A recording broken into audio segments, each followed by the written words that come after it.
Konnichiwa, minasan. Xboxu no Phil desu. Phil Spencer, ladies and gentlemen. The CEO of gaming at Microsoft, the gamer of all gamers, and seemingly the last standing personality representing one of the big three after Big Reg Dog retired and Sony took Sean Layden out back and handed him over to the CCP. Phil has done a lot of good things for the Xbox brand and has been a crucial component for the company after Don Matrix single-handedly destroyed any faith gamers had for Xbox during the 360 era. Roads? Where we're going, we don't need roads.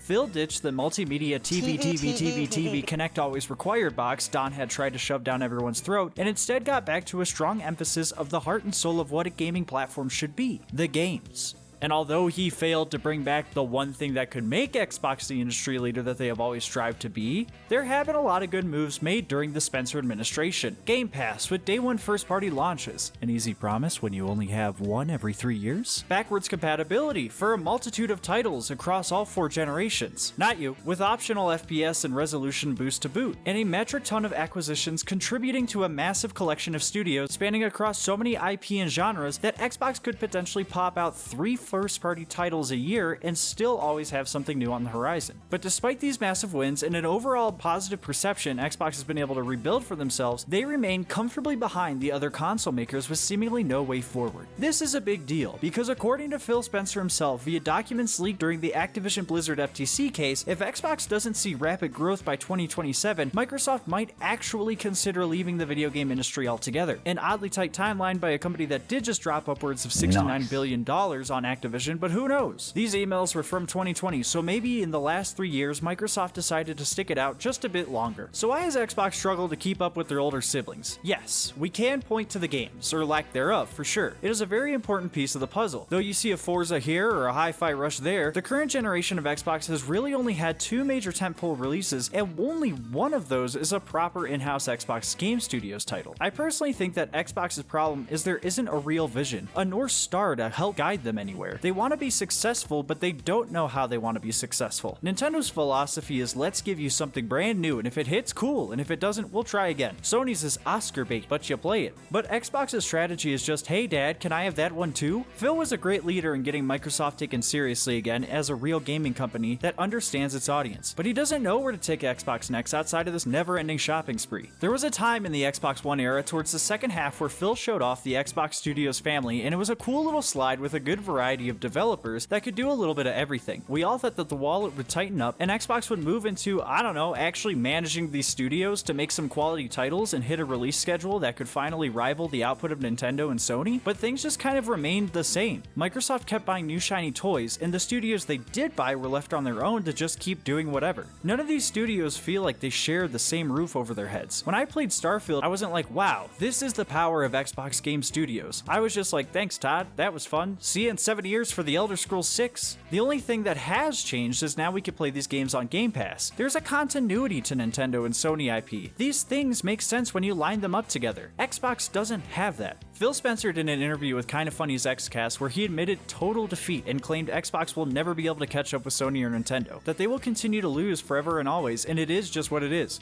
We're not in the business of out-consoling Sony or out-consoling Nintendo. There isn't really a great solution or win for us. And I know that will upset a ton of people, but it's just the truth of the matter. What? I mean, I get the cynicism, my guy. Have you played Pikmin 4? But seriously, you're gonna get paid millions of dollars to lead a company, but your current strategy is put up your hands and say, well, what are you waiting for? I don't know. Something amazing, I guess.